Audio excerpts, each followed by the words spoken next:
Everyone, hello বন্ধুরা, তোমরা সবাই কেমন আছো? আশা করি তোমরা সবাই খুব ভালো আছো। আমরা ভালোই আছি।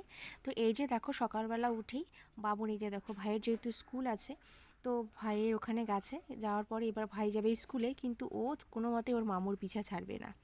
তারপরে দোকান থেকে কান্নাকাটি করে নিয়ে আসলাম ছেলেকে। তারপরে এটা কিন্তু কালকের ভিডিও বন্ধুরা। কালকে প্রচণ্ড বিজির মধ্যে দিয়ে গেছি, টাইম পাইনি। ওর পাপা আমাকে বললো যে ও ওদের গাড়িগুলো যাচ্ছে আমাদের রোডের সামনে দিয়ে, এই যে রোডের সামনে দিয়ে যাচ্ছিলো। তো হুট করে আমাকে ফোন করে বলে যে তুমি তাড়াতাড়ি করে চলে আসো। আর আমি অমনি কোনো মতেই ড্রেসটা পরে বাবুকে ড্রেস পরিয়ে দিয়ে দিদিকে বললাম তাড়াতাড়ি করে চলার, ওই রাস্তাটা দৌড়ে দৌড়ে আসলাম। তারপরে তো ওরা ওখানে গাড়ি থামিয়ে রেখে এই যে দেখতেই পারছো বড়বাবুকে টোটোর মধ্যে বসলো। তো মিষ্টি দোকানে যাবে, ওরা চা টা খাবে, এই যে স্যারেরা, অফিসারেরা। তারপরে এই যে দেখো, তারপরে তো আমাদের ওখানে একটা মিষ্টির দোকান ছিল, ওর ওখানে চা সিঙ্গারা টিঙ্গারা খেলো। ওদের হাতে কিন্তু টাইম ছিল না। ওরা যাবে হচ্ছে জিসিতে, শিলিগুড়ি জিসিতে, গ্রুপ সেন্টারে। আর ওরা অ্যাকচুয়ালি যাচ্ছে কর্ণাটকে। তো আমাদের এদিকে যে রোডটা, হাই রোডটা, ওই রোডটা দিয়ে যাচ্ছিলো ওদের গাড়ি। তো আগে না জানতো না, আর গাড়ি তো ম্যাপ দেখেই চলছিল। আর ও আগে জানতো না, আগে ভাবতো যে ওই যে আমাদের আরও একটা অন্যদিকে তোমার হচ্ছে শামুকতলা রোড, যে রোডটা থাকে ওই রোড দিয়ে হয়তো যাবে। কিন্তু তারপরে তো এদিকে এসলো। আর তারপরে কি হলো, ওদেরকে এবার আমরা বাড়িতে নিয়ে যাব। তাই বাবা তো বাড়িতে আছেই, কিন্তু 12-13 জন মানুষ এসেছে, তার মধ্যে আমাদের বাড়ির মানুষ অনেক। তো বাজার কি বলো, ছোটো মোটো একটা অনুষ্ঠানের মতোই হবে। তো তারপরে ওই দিকেই আমি কি করলাম, ওদেরকে রাজি করাইলো যে আমাদের বাড়িতে আসার জন্য, খাওয়া দাওয়া করে তারপরে যাবে। তারপরে ওই দিকে কী করলো, ওই দিকে আমি দেখো কাঁচামাল নিচ্ছি। আর কালকে খুবই ব্যস্ততার মধ্যে দিয়ে গেছে আমার দিনটা, যে কীরমভাবে গেল যুদ্ধের মতন, যুদ্ধের মতনই একটা।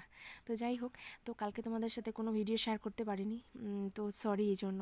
তো তারপরে এই যে দেখো, মাছ নিচ্ছিলাম, মাংস নিয়েছিলাম। বাবা আবার সকালবেলা মাছ নিয়ে এসেছিলো, কিন্তু অতটুকু মাছ কি আর হবে বলো, এতগুলো মানুষ খাওয়া দাওয়া করবে। আর ওই টাইমের মধ্যে বাড়িতে এসে কাকিমাকে ডাকলাম, তারপরে হচ্ছে তোমার বৌদিকে ডাকলাম, প্লাস আমরা 3 জন সবাই মিলে কাজ তাড়াহুড়ো করে 2 ঘন্টা টাইমের মধ্যে মাছ, মাংস, তারপরে তোমার সবজি, শাক, লাই শাক পাতা, ওরা তো শাক খেতে পছন্দ করে, শাক টাক সব কিছু আমি এদিকে করলাম। তারপরে আরও একটা দিদি এসেছিলো, সবাই মিলে আর কি তাড়াহুড়ো করে 2 ঘন্টার মধ্যে রেডি করে। তারপরে রুটি কেউ খেয়েছিল, একজন একজন ভাত খায় না, রুটি খায়, নিরামিষ খায়। তো রুটি সবজি এইসব করে দেওয়া আর কি। 2 ঘন্টার মধ্যে এত কিছু তোমরা ভাবতেই পারো কীরকম তাহলে তাড়াহুড়ো করেছি। তার মধ্যে ওদের সামনে আবার বাজার করেছিলাম। তো তারপরে এই যে আবার একটা ভাইও এসেছিলো। ওই ভাই আবার দেখা করতে গেছিলো জামাইবাবুর সাথে হাই রোডে। তারপরে যে এদিকে আসবে ও ভাবতে পারেনি। তারপরে এই দেখো বৌদি তারপরে কী করে, আমরা ওইদিকে গ্যাসে রান্না করছি, আর এদিকে চুলার মাটির আকাতে বৌদি আবার এদিকে বসিয়ে দিয়েছে। তারপরে তো ওইখানে তো সবাই খাচ্ছিলো, জায়গাও ছিল না, টাইমও হাতে ছিল না। এই দেখো বড়বাবু তখন নিচে বসেই খাচ্ছিলো, বলে যে না কিছু হবে না, নিচে বসেই খাচ্ছিলো। আর টাইমও ছিল না হাতে, তাড়াহুড়ো করে যাবে। এবার যাওয়ার সময় তো বাবু খুব কান্নাকাটি করেছে। এই দেখো আমি এগিয়ে দিতে যাচ্ছি ওদেরকে। যাই হোক, ডিফেন্সের মানুষ বা ফৌজি মানুষদের কিন্তু সম্মানটা অন্যরকম।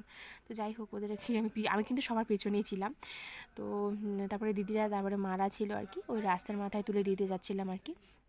তো বাবুর এরকম কান্নাকাটি দেখে তারপরে কি করলো, অফিসারটা বলতেছিল যে এরকম কান্নাকাটি করে সবারই ফ্যামিলিতে এরকম হয়, যখন বাড়িতে যাই সবারই হয়, তাই না বলো? সবারই তো ফ্যামিলি আছে, জানে ওরা যারা বিয়ে টিয়ে করেছে তারা বিশেষ করে ভালোভাবে জানে বাচ্চারা কীরকম করে যাওয়ার সময়। আর বাচ্চা মানুষ কী বলো তো, বাবাদেরকে খুব মিস করে, খুব ভালোবাসে। আর মায়েদেরকে ভালোবাসে, কেন বাসে না, কিন্তু মায়েদের কাছে সবসময় তাকে বকুনি টকুনি খায়, এই কারণে মায়েদেরকে তেমন একটা ইস্যু করে না, কিন্তু বাবাদেরকে খুব মিস করে। আমার ছেলে তো পাপা হলেই, জানোই তো তোমরা, আমার ভিডিও যারা দেখো কন্টিনিউ সব সময়, তোমরা তো জানোই, পাপা হলেই পাগল, ওর পাপা হলেই স্নান খাওয়া দাওয়া সব কিছুই হয়ে যায়। তো এই যে দেখো, আর আমাদের ধান ক্ষেত মাঠ একদম দেখো, একদম সব কাটাকুটি হয়ে গেছে, মাঠে ধান কাটা ঠাটা। তো এই যে তোমার হচ্ছে গিয়ে রাস্তায় যাচ্ছিলাম আর কি, আস্তে আস্তে করে। আর বাবু আসতেও ছিল না। তারপরে এই যে সার্ভে করা মানুষ দুটো আমাদের বাড়ির এদিকে যাচ্ছিলো। তো এই দেখো একদম মাঠ ফাঁকা হয়ে গেছে। আর দিদি বলে কি, আমি আর না যাই রে অত দূরে, তুই দিয়ে আয়, বাবুকে নিয়ে আয়। তারপরে দিদিও আবার গেছিলো, ভাই গেছে তার পিছন পিছন, ভাইয়ে ভিডিওটা করে দিয়েছিলো। আর আমার এখানে তো ভিডিও করে দেওয়ার কোনো লোকই নেই, তাছাড়া ভিডিও করার একজন লোক থাকে, তাহলে এত তাড়াহুড়োর মধ্যে অত কিছু তোমাদের সাথে শেয়ার করতেও পারলাম না। ওদের খাওয়া দাওয়ার ভিডিও তো আমি তুলতেই পারিনি। আর তার মধ্যে অনেক মানুষ, ওদের কি ভিডিও না করাটাই ভালো, তাই না বলো? একটা যেহেতু ওরা ডিউটি অবস্থায় আছে। তো তারপরে কি হয়েছে, অফিসার এটা মানে দেখলো, বাবু খুব কান্নাকাটি করছিল, আর আমাদের বাড়ি থেকে শিলিগুড়ি তো তেমন একটা দূর না। তারপরে কী করলো, বড়বাবুকে আবার ছুটি দিয়েছিল, বলে যে ঠিক আছে তুই আমাদের মানে তোমার ওখানে গিয়ে থাকবি, তার আগেই যেন তুই ওখানে দুর্গাপুরে ওকে যেতে হবে এখন, দুর্গাপুরে গিয়ে থাকবি, তা মানে আজকের দিনটা রাত্রেটা এখানে থাক। আমি তো প্রথমেই শুনিই নাই, ওরা গেল ডিউটিতে, বাবু তো কান্নাকাটি করতেছিল, এগোতে দিলাম মানে এগিয়ে দিলাম, এই দেখো আসবে না কিন্তু এখন আমার কোলে। তারপরে হচ্ছে দাদা, এটা কিন্তু আমার দাদা হয়, দাদা আবার শুনে এসেছিলো, দাদার দোকান তো আমাদের বাজারই, তো দাদাকে দেখেছিলো, দাদা বলে ঠিক আছে তোরা যা, আমি আসতেছি। পরে তখন দাদাও এসেছিলো, এই যে চশমা পরা মানুষটা কিন্তু আমার দাদা হয়।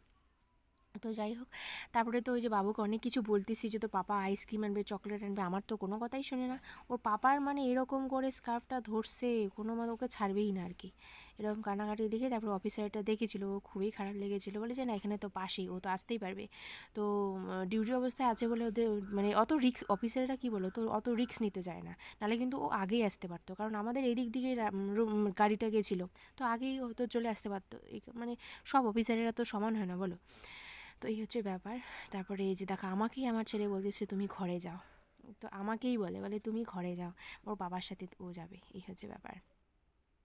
তো এই যে দেখো কান্নাকাটি, তাও এই সময়টা না এত খারাপ লাগে না, মানে খুবই খারাপ লাগে, যারা মানে কি বলবো, ফৌজিদের লাইফটা যে কীরকম হয় ফৌজিরা জানে, আর ফৌজের ওয়াইফ ফ্যামিলির মানুষগুলো জানে, ফ্যামিলির মানুষ এদের আলাদা আলাদা রকম একটা মায়া, বউদের একটা আলাদা, সবারই মায়া তো এক হয় না বলো, সবারই আলাদা আলাদা হয়, বাচ্চা কাচ্চার একরকম মায়া হয়, বউদের একরকম মায়া হয়, ফ্যামিলির মা বাবার প্রতি একরকম মায়া হয়, সবার একটা আলাদা আলাদা মায়া। তারপরে এই যে অফিসারটা, এই অফিসারটা আবার আমার সাথে গল্প করতেছিল, তো বলতেছিল যে ও আমাকে বলতেছে, আমি এবার জিজ্ঞাসা করলাম যে স্যার আপনার কটা বাচ্চা কাচ্চা, গল্প করে করে যাচ্ছিলাম কিন্তু আমি, তো এবার এই দেখো, তারপরে এই যে মানুষগুলো আবার দেখতেছিল, হুট করে এরকমভাবে গ্রামের মধ্যে, আমাদের বাড়িতে এরকম টাউনে না, গ্রামের মধ্যেই যদি এরকম অনেকগুলো লোক আসে, কালকে বাজারে মানুষগুলো মানে হয়ে গেছে যে এত মানুষ কোথায়, গাড়ি ভর্তি মানুষ কোথায় যাচ্ছে, আর আমি তো কোনো দিন স্বপ্নেও কোনো দিন ভাবিনি যে আমাদের বাড়িতে এসে খাওয়া দাওয়া করেছে, মানে এত যে ভালো লেগেছিলো না, খুবই ভালো লেগেছিলো, খুব মানে খুবই ভালো লেগেছে। তো সবারই বাড়িতে তো, সব বাড়ি তো ফৌজি মানুষের, তাও অন্যরকম হয়তো চাকরি টাকরি করে, কিন্তু এরমভাবে কি বাড়িতে আনতে পারে, আনতে পারে না, মানে হয়তো কোনো দরকারের বিশেষে আসে আর কি, এই হচ্ছে ব্যাপার। তো আমাদের বাড়িতে হেবি সুন্দরভাবে আসলো, খাওয়া দাওয়া করলো, তারপরে যাচ্ছে, ওদেরকেও ভালো লেগেছে, আর যাওয়ার সময় বাবুকে তো প্রচুর টাকা দিয়েছে ওরা, মানে প্রচুর বলতে কি প্রচুর বলা যাবে না, মুখ দিয়ে বার হয়ে গেল, তো মানে টাকা দিচ্ছিল, আর আমি বলি যে না লাগবে না, তো ওরা দিয়েই গেছিলো, তো ওটা দিয়ে বাবুকে একটা সুন্দর গিফট কিনে দেবো আমি, যাতে ওর মানে স্মৃতি থাকে যে না আঙ্কেলেরা এসেছে ছোটোবেলায়, আমার মামা তখন এটা কিনে দিয়েছে, তো ওটা ওর পয়সা খরচ করবো না, বাবুর এই জন্য কিছু একটা কিনে দেবো, বাবুকেই যেহেতু দিয়েছে গিফট, তাই না। তো তারপরে দেখো, আমার এই যে বটগাছটা যে আছে, এখানে আমাদের জমি আছে, তো এই বটগাছটার মধ্যে কিন্তু ঠাকুর আছে, তো অনেক দূরে গেছিলাম জানো, মানে খুবই অনেক দূরে। তো তারপরে একটা কুকুরের বাচ্চা দেখেছিল, কুকুরের বাচ্চা দেখার পর তারপরে ও বাড়িতে মানে আসলো আর কি, ওর বাবাকে বলে ঠিক আছে বাই বাই ওর করে দিল। তারপর কুকুরের বাচ্চাটাকে বললাম যে পাপ্পিটাকে নিয়ে যাব, তো তখনই ও নামলো কোল থেকে, নেমে তারপর আমার কোলে আসলো। তারপরে এই যে দেখো কত দূরে হেঁটে গেছিলাম, আর আমাদের বাড়ি থেকে কিন্তু রাস্তাটা একটু দূরেই আছে, তো ও তার মধ্যে যখন বলেছিল, এই দেখো আমাকে কেমন হয়ে, মানে আমি গেলেই, ওর পাশে গেলেই মানে এরম চিল্লাচ্ছে, দেখো গেলেই চিল্লাচ্ছে, আর এরমভাবে জড়িয়ে ধরছে, আমিও কোনো তাল পাই না ওকে, এরকম মানে তখন শরীরের সব শক্তি দিয়ে দেয় আর কি।